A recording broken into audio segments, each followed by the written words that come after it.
Time with T and P. Today's guest, I have Polli Agnew. Hi, welcome. Hello, thank you. This is chapter 19, Master of None. So I first want to say thank you so much for joining Tea Time with T. And Thank you for having me. I'm excited. This is one of our Christmas editions, so hence why I got my little fancy mug. But let's do a cheers real quick. Oh, Cheers! Cheers! And in our mugs today, we're drinking Prosecco, or she's drinking Prosecco, and I think I had to finish mine with, I don't know what it is, but it's alcohol, so yay! I honestly haven't even had tea in any of my cups in a while.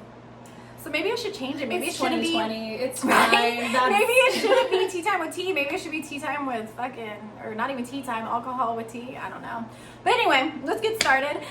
So today, Polli's going to be talking about her journey being a master of none, and she's going to kind of explain to everyone what that means and what that looks like to her. Since I've known Polli, we've known each other for almost 10 years now. Yeah. She's always been so creative and so talented. I remember, I was thinking about it earlier. I was like, oh, remember you drew, I don't even know if it had my name on it or what, and it had like Stitch on there, and it had rainbows on there, and it was so beautiful.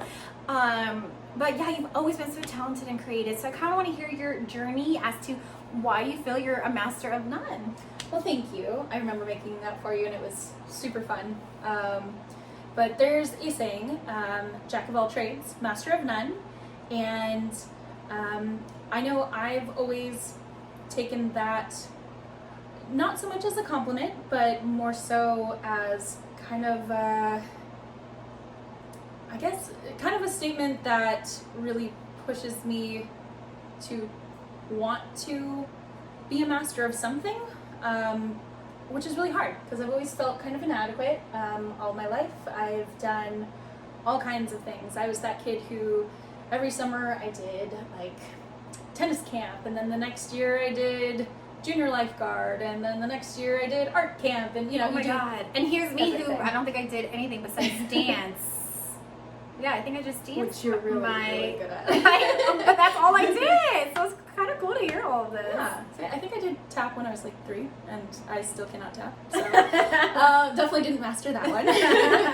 But yeah, so I grew up being really excited that I could do lots of things, and as I got older, I started to realize that I wasn't really good at anything. I was pretty good at a lot of things, but I watched, friends, and my boyfriend in high school, he was a 3rd degree black belt, and so clearly a master of something, and I thought, wow, like, why did I never stick with anything? Like, if I had done something from childhood, if I had stuck with tap dance or any kind of dance, then, maybe I could be an amazing dancer by now. I mean, I got really good moves, but, definitely not an expert. But yeah, I've always kind of struggled with that to realize that, like, I've never really stuck with something. Yeah. And may I ask you why you started doing all of that even at a young age? Was it that your parents put you into it? Was it something you were like, Mom, Dad, like, please put me in? Like, I remember I begged my mom to put me in acting classes, so she put me in acting classes. I begged her to put me in piano class. Fun little fact, my mom put me in piano class, and she bought me my keyboard, and she bought my keyboard, and it was this really expensive one from Costco at the time. And I went to one class. I hated it because I was super scared and nervous. I dropped out after one class, and so we had to return the keyboard, and I never did piano. But yeah, what stemmed it? Was it you? Was it your parents? I think it was a combination of things. Okay. I always wanted to do what all the other kids were doing, and so, if I saw somebody at school doing, baton, I really wanted to do that. But also I think it was just my mom wanted me to be well-rounded as well. She involved me in things that she did. My dad is a musician, and so I wanted to do music camp because I wanted to be like my dad. And so I think, like I said, I think it's a combination of things. I think I wanted to do everything, and I never could really stick with one thing. Really, the only thing I stuck with growing up through the years, I did softball every year, and that was just because I liked being on a team. I thought I was relatively good at it. It was the first thing that really kind of clicked for me. Even though I hate running. And I probably looked really funny running around bases, but you know, it's fine. Well, I was that girl that was afraid to catch the damn ball. What is that in Clueless when they say you don't like balls thrown on your face? Yeah, I was the girl that didn't like balls thrown on my face. There's so many ways to go. But yeah, it was softball I did for 14 years. So I'm like, okay, I stuck with that. I should be really good at this. And when I got into high school, I was still doing softball, but I was nowhere near where like these other girls who were in varsity, you know, the level that they were at. I'm like, I've done this for so long. Like, why am I not as good as these girls? And same thing. Coincidentally, I also did baton twirling competitively. Also something that you throw and catch, hopefully.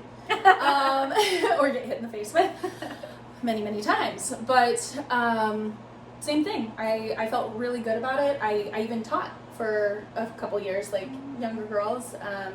I've gone through with judging. I've wanting to do like judging for competitions, which I haven't quite gotten to yet. And all for baton? Yeah, Okay. for baton twirling. And it just kind of went away. Like I was pretty good at it, and then as I got older, I started seeing all these other girls who were not only the same age as me, but also girls that were younger than me and were a billion times better. You know, I'm like, oh, I can do a toss where I toss it up and spin around 3 times and catch it. I'm really good. And then you walk in and you see a girl do a toss, and then she does all kinds of like aerials and cartwheels and catches it under her leg, and you're like, great. I thought it was good. I'm pretty good at this. Yeah. So it's been hard growing up, like wanting to achieve better and wanting to be the best at what you're doing, and then looking and seeing that there's so many people better than you. Do you think that the problem was that you always compared yourself to others? I think that's definitely the problem. I grew up mostly an only child. My sister wasn't born until I was 12, and so I compared myself to my peers, all my friends, people around me, people at competitions, and you know, I didn't really have the sibling rivalry to kind of put me in check, I feel like. Yeah. And so that's hard, and I think that's something that anybody can really struggle with, is comparing yourself to. And I think especially now with social media, like that has to be even harder now. But I don't know if I've ever told this story to anyone. The reason why I stopped dancing, I was dancing since I was 3 till I was 17 every day, competed the whole 9 yards. But when I graduated high school, I told my mom, I was like, you know what, like I want to take a break. Like dancing's all I knew. I didn't party. I didn't do any of this stuff, you know. So I took a year off, and then I went back to my dance studio and took like my first dance class after a year, and everyone was younger and doing all these crazy things, and I remember thinking like, fuck, how bad did I get in a year? And then I started comparing myself to these little girls, and I'm like, oh my god. You guys, I went to one dance class and I never went back. I've never taken a dance class besides like free ones at Disney since then. And I was 17, I think. And that's heart-wrenching because that was my life, that was my passion, that was gonna be my career. And I compared myself so bad to these younger girls, or just people in general who were at the studio, who were in my mind, better than I was in that year of being in hiatus. It ruined my chances of ever being a professional dancer, dancing at Disney in parades or whatnot. And it's unfortunate, especially now with social media, just imagining how many people are comparing themselves. Yeah, that's a really good point. I didn't even think of bringing up social media, because that is the problem with social media, is it's so easy to compare yourself on not just dance, or not just, you know, this skill or this skill, not everything. You compare your everything. appearance, it's funny because she had asked me if I edit my videos, and I was like, no, because I like to be as raw and authentic. A lot of people, I've talked to people about like my photos on Instagram. I try not to ever edit any of my photos or filter them. Yeah, I'll use fancy lighting just to kind of brighten my features, but like, because there is so many people out there comparing and being like, well, I want to be as good as them, or I want to be just like them, or I want to be better than them. It shouldn't be that way. Mm-hmm. And I've found that it's really easy to do that with other people, but also with yourself with social media too. Because like, I look back at pictures from 10 years ago, like when we met, and I go, oh my gosh, like, look how much, like, look how different I was in so many good ways. And like, that's even worse, because you're like, you're comparing yourself against yourself, and that's like, yeah, you know, I how do you even do that? I tried not to, because I mean, I talked about this with my body image chapter, that then I was tiny. Especially when she met me, I was the tiniest I've ever been. It was when I first met Sean, Same. like super tiny, and I still saw myself as fat. I was still comparing myself to the other girls we hired in with, because they were like tiny. And here's me with thighs, hips, and an ass. And these girls didn't have any of that. Plus, I was oldest. I was 26, and all of you guys were what, like 19, 20? Yeah. So I really compared myself then, and I really would do it to myself, and that's why I try not to look back at those photos. Yeah, I want to reminisce and be nostalgia, but at the same time, I'm like, no, like I wasn't healthy then, like mentally, you know, I wasn't healthy. Yeah, and it's hard, because I know, going back to that, it's really hard to not knock yourself in certain ways now versus then, and yeah, you do think, you're like, wow, I thought I was big then. But I also look at like the experience of like where I was, especially with our jobs. I was so gung ho to do all these things. I'm like, I'm good at this. I'm great. I made it, you know, through. They like me, and I'm gonna do this show and this show and this parade, and I'm gonna be great. And then you go through the gauntlet and you go, oh, there's a lot of good people. Maybe I'm not so good. Maybe I'm not as good as I thought. Yeah. And you know, that's hard in any entertainer's capacity, like any performer's life. You know, it's super easy to compare, because we are with the best of the best. I mean, at our audition, I think the numbers were what, like, I think for our role, there was probably 800 people that showed up that day. There's so many. I think the lowest amount that I've ever heard is like 200. Yeah. For any audition. Like, that's like the lowest. Yeah, there's people who travel all around the world. So yeah, you should be like, oh my god, I did so good. But then once you get in there, you're like, oh shit, there's people there that are so much better than me. Do I deserve to be here? You're sitting there stretching, you're doing like your what's called leg stretches. Yeah. There's some girl with her leg way up here, and you're like, ooh, okay. I don't have my character shoes on, or my jazz shoes. I've got my Nikes. I'll do great. All right, so you went through this, obviously, being younger in softball. You know, you kind of experienced it there, where you're like, oh, I've been doing this for so long. I should be here with everyone else.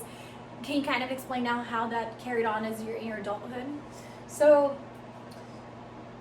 after doing those things for so long, it definitely carried straight into my performance at work. Like I said, we're performers, and so we're held to a higher standard. We were those few people who made it through the 800, and I have to remind myself of that constantly, in the fact that I was chosen that day because they saw something in me. And so when I do start to doubt myself, I go, you know what, I was chosen, I am good at what I do. And yeah, there's a lot of other people who we work with that are also really good, and you know, they constantly get chosen for things, but then you have something, and maybe it's not that your spins were better that day, or that your jumps were higher that day, but maybe it was something they saw before you were even performing. It could have been how you were interacting with people. And something that was really humbling, that when I was having a hard time, it was about, I want to say 5th or 6th year working in our current role, or in my what was it? It was, I was just having a really hard time, and I was thinking about quitting. I was getting passed over for everything. Everything that I used to get, I was getting looked over and had like no chance of. I was, you know, first cut, and it was just disheartening. I kept hearing no, and I was just like, I'm not done yet. Like, why do I keep hearing no? And I remember going to an audition, and I got cut, but prior to the audition, I had talked with some other performers, and I had given some advice, just to make them feel good, advice that had been passed on to me. And it was a couple weeks after the audition, and I actually had one of those people come back up to me, and they said, "Hey, I just want to let you know, I got the role, and honestly, what made me get through that audition was the advice you gave me. And I just want to say I look up to you as a performer. I've always looked up to what you do. I love watching how you perform, and like, you are so good at what you do, and I took that, and I hope I can make you proud when I do this show." And that, like, completely... Oh, just gave me chills. I know, like, I lived it, and I got chills again. What a beautiful lollipop moment. It was, like, that it is was just one of those moments where you're just like, oh my God. And for that person to reach out to you and let you know that, because there's so many, that's why they're called lollipop moments, that people don't tell you that you do that to them, you know, but the fact that you now have that to cherish, that's beautiful. It was, yeah, it made all the difference. And whenever I am getting down on myself about that kind of stuff again, like, I go back to that. I go back to those moments when people have said, like, "Hey, you're really good at this," or people who I, like, hold in high regard as a performer, when I talk to them and I say, "Oh man, like, how am I gonna get the energy to, you know, to perform with you today?" And they're like, "Oh my gosh, I was just thinking the same thing about you." And it's, you know, it's really hard to kind of step out of your own body and your own self-doubt and these things that you're pretty good at. You think, "Oh, I'm pretty good at it, man. I wish I would have done better here, or I could have done better there." And, you know, it's super easy to use that negative language with yourself. And all you really have to do is go back to the positive and think, like, yeah, okay, I'm not really good at this, but clearly I'm pretty good here, and I'm pretty good at making somebody else feel good about what they're doing, and maybe they'll become a master of that thing. And so that's my success too. Like, and I love that, the way that you were able to figure out that silver lining, right? Instead of just being like that self, "Oh my God, I'm not good at this, I'm not great," but like, okay, but you helped someone for their greatness. Like, that's almost bigger than you yourself, you know? And those moments like that, yeah, every now and then, like, you need a boost, and other times maybe you need to be the boost for somebody else. Yeah. Is that a word? I don't know. There's like a little comic where it's like you're holding somebody up, and then somebody holds you up, and something like that. True. But I was talking about this same sort of concept with somebody else earlier in the summer, and they had said, they were like, "Oh, it's very much like imposter syndrome," which is a kind of a phenomenon, like a psychological thing where every talent, every skill, accomplishment you have, you almost feel like you're a fraud in it. You don't feel like you have really achieved it. You don't feel like it's yours. Yeah. And I think people don't realize that they do that to themselves, and it self-sabotages. And especially with quarantine, like, I feel like everybody's now had this time to start all these hobbies and all these skills, and we finally have time, like, "Oh, I'm gonna learn this, and I want to do this." But then as you start to do those things, like, you know, not all of them come to you naturally, or not everything, you know, you pick up a project and maybe it doesn't work out and you fail at it, and you have the choice to either pick it back up or move on and say, "Hey, I tried it. It was a failure, but I learned that it was a failure, and I found something else that I'm good at." And I think that's really important. And I think, Do you think there is such a thing, or for you, for yourself, becoming a master at one thing? Are you really, I mean, like I said already, she's great at so much, but is there one thing that you do in your life, your daily life, that you feel that you're a master, regardless of what the outside world thinks, you yourself? I think I'm a master at talking to myself. especially during quarantine. Oh my God, I'm like my best friend.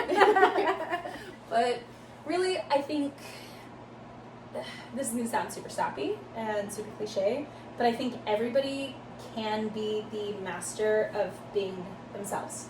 And I think that's one of the hardest things to achieve, because, you know, you spend all your time looking at media and looking at your peers and looking at all these other great things, and you're like, I want to be her and I want to be that. But really, you're you, and nobody else gets to be you, and you are the master of being you, and you get to decide who that is. And I think I was telling you earlier, like, you owe it to nobody to be the same person you were 5 seconds ago, 5 minutes ago, yesterday. You can constantly evolve and constantly change yourself. You can change your opinion. There's nothing wrong with that. You learn as you go, and you become the master of what you should be. And so I don't think I'm the master of that yet, but with what I've been doing, I think I'm learning how to be the master of being me.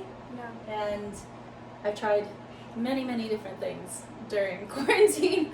I've tried to learn new languages. I've tried to learn choreography from a parade I never actually got to see. I spent like weeks and weeks learning the Magic Happens choreography, just because it made me feel like I was with my friends, and I am still terrible at it. Definitely not a master. Not even pretty good, even pretty bad. But I think just the fact that I've mastered the art of trying things, and I think that's what I'm a master of. But that's good though. You think about all those people, for instance, me, who haven't danced in forever. This could have been my time to get back in. Don't get me wrong, I started doing like Polynesian. I know. I started doing Polynesian on YouTube, and I thought about like, oh, let me just pick up some choreography from something or other, but I haven't done that. I haven't taken that step to do that. You know, I'm curious of it, but I don't take it that next level where you do. So that speaks volumes of you, that you're courageous. You don't let fear or intimidation or, you know, all these other things to get in your way to try these things, regardless if you're not a master. And it's true, at the end of the day, does that even matter anymore as we've gone older? So if you could tell your younger self anything about, you know, jack of all trades, master of none, if you could tell your younger self some advice about that, what would you say? That's hard. I mean, if I could go back, I guess I would tell myself,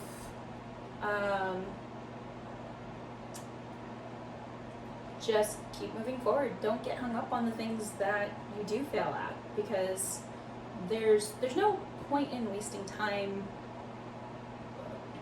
dwelling on what you failed at. Instead, you look at your failure and you think, okay, that didn't work.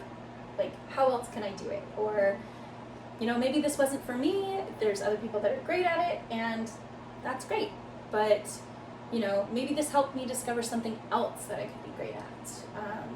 I, you know, was not good at any kind of hip-hop parade type dance, but I got the chance to do hula classes while actually on the islands. And I've never done hula. Oh, this is ever. such a dream! Oh my god, I would love to do this. You need to come oh out. my god. Come with me next time. I know. But I got to take hula classes from actual hula dancers who are beautiful and graceful and amazing.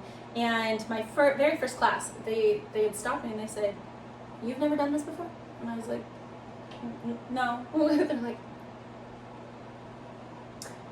"You're really good at this." And I was just like, wow, I'm really good at this. Yeah. And I think what really solidified that, not just for me hearing that from them, but I took the class with my mom, and she's never done anything performance-wise in her life. She has no rhythm at all, and she will admit that to everybody. But so she was trying to do the class with me, and she was watching me and was like, I mean, I knew you were a performer, I knew you could dance, but I've never seen you dance like that. Like, I've never seen something like that. That was really cool, and that meant a lot too. So that was really cool. I'm sure your friend, or our friend Stitch, would love that. Oh yes. You know, be like, yes. next time maybe you can dance with Stitch out there. Right. I kept telling the lady, I was like, we just need to invite Stitch to the class and we can dance. It'll be great. Show us some moves. Oh, but yes, I definitely think I was channeling Lilo and Stitch while I was there. That was really why I had to channel. The Hawaiian roller coaster ride, right? Yep, I definitely tried. I looked up the choreography for the opening dance from Lilo on stage. Oh. Yeah, no, I can't do that at all. We'll never master that. That's okay. But someone else can, and that's Yeah, the and good somebody else thing, does. and that's the okay thing for us to learn, and to pick up anything from here today is just being like, just because you may have not mastered this one thing does not mean you're not great at something else. And you highlight that, right? You highlight those things. I was talking to her, I've told you guys 1,000 times as to why I started Tea Time, was because someone asked me, what are your hobbies? And I was like, I don't have any, because I honestly don't think I'm great at a lot of things. And I'm like, okay, I'm great at leadership, I'm great at decorating, I'm great at hair and makeup, I'm great at, things that I can't really do right now during quarantine. And it was really difficult for me to be like, okay, what can I do and how can I do it? So yeah, you just need to figure out what works for you and just keep playing with it, and don't give up. And if you give up, okay, that's fine. But what's next, right? Stay motivated. Yep, you give up on that and then you go on to the next thing. You gotta keep moving forward, and you gotta know when to cut your losses. If something's not working out and it's taking too much energy from you, if it's making you upset and it's not, you sound like Marie Kondo, if it's not bringing you joy, ditch it, get rid of it, move on to the next thing. It's okay. It's, yeah. So she says she doesn't have any hobbies, but she's good at everything she does. Everything is beautiful, but I have too many hobbies, which is my problem. So, but we were talking about Meet the Robinsons. If you haven't watched that movie, shame on you, because it is literally... It came out in 2003? A long time ago. Oh yeah, the year I graduated high school. Whoa, that's a long time. Anyway, if you guys haven't watched it, it talks about, Walt Disney's famous quote, keep moving forward, and what's his name? Wilbur? What's his name? Wilbur Robinson is the main kid, that's right? The son. Okay, yeah. And it's just, don't give up and keep moving forward. And I love the failure thing. Like if you guys ever get to watch on YouTube, it's called Famous Failures. It's a YouTube video that I used to show a bunch of my trainers and my leads. And it talks about like Michael Jordan and Walt Disney and Albert Einstein and all their failures. Okay, yeah. And it's so inspiring because it shows like, they all failed at something. And look at where they are today. Well, most of them are not here with us anymore. But look how much impact. Look at their legacy. Yeah, look at the impact, their legacy that they left. And so it's like, it's okay to fail. Like, you can't think of it that way. Like, oh, I just failed at something, I suck. No, like, if it's something you're passionate about and it's something you really want and, you have that vision, you keep fucking going for it and you keep fighting. Mm-hmm. Kind of, like we said earlier, like, it might not be your success, but it might be somebody else's. But kind of in that same vein of thought, it may not be what your ultimate goal was, but I think it was it Coca-Cola or peanut butter? There's like all these products we use or eat or whatever, and it was an accident and it was a failure, and they were like, oh man, I failed, but look what they made. We can't live without peanut butter. Coca-Cola, right? Whatever it was. I'm pretty sure those are two of the things. But yeah, you gotta keep going on with what it is. And like she said in the movie, there's a scene where Lewis is the main kid. That's his name. Lewis and Wilbur. And just watched it. I was like, wait, I don't think that's it. What's his name? Yeah, it's Lewis and then Cornelius when he's older. But Lewis fails at something when he's at the dinner table with his future family, which he doesn't know at that point. But spoiler alert, 20 years later. But they celebrate his failure. And he's like, why are you celebrating? I messed it up. And they're like, no, we celebrate failure here because that means that you're going to discover something else and you're going to find more ways to do this thing. And failure is something to celebrate. And you don't necessarily have to be, a master of anything. You don't even have to be pretty good at a lot of things. Earlier, I said the quote was, Jack of all trades, master of none, which is pretty much what they use most of the time when they say the phrase. But the full phrase is actually Jack of all trades, master of none, but, I see I already messed up the quote. See, I'm master of...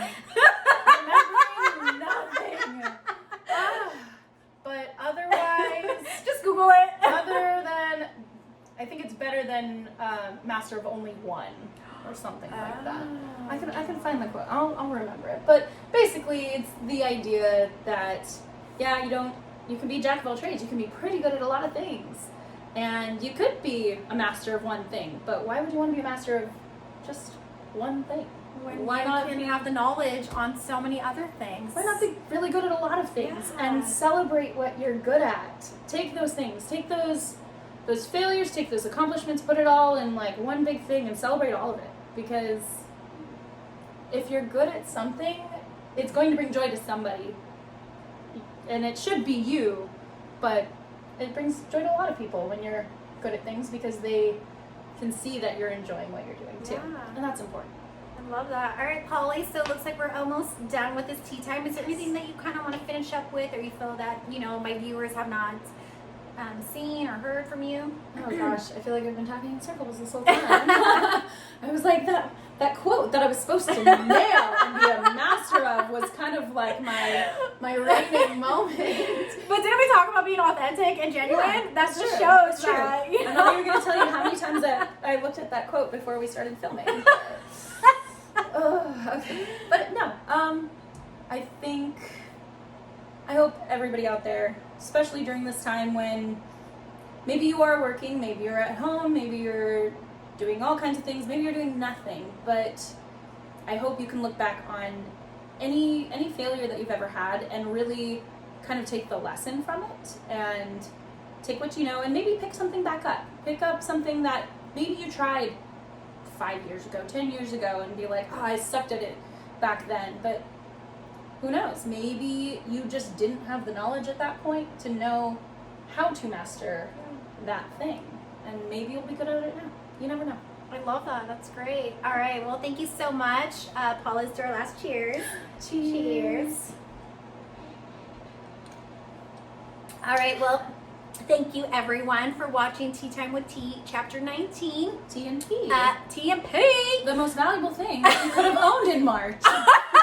And now, we're yeah. a shortage again. Oh, did you see that the new emoji? There's a new emoji of toilet paper. I posted on Instagram. This is the bonus one. I know. There's a new emoji of toilet paper, and I'm super excited because what else would you need in 2020? Right. That joke was supposed to be at the beginning. I just wasn't quick enough to get it out. So, that's the highlight. That was what I wanted to leave it with. But all right. Chapter 19, Master of None with Polly Mount Agnew. Thank you guys so much and happy holidays. Bye. Happy holidays.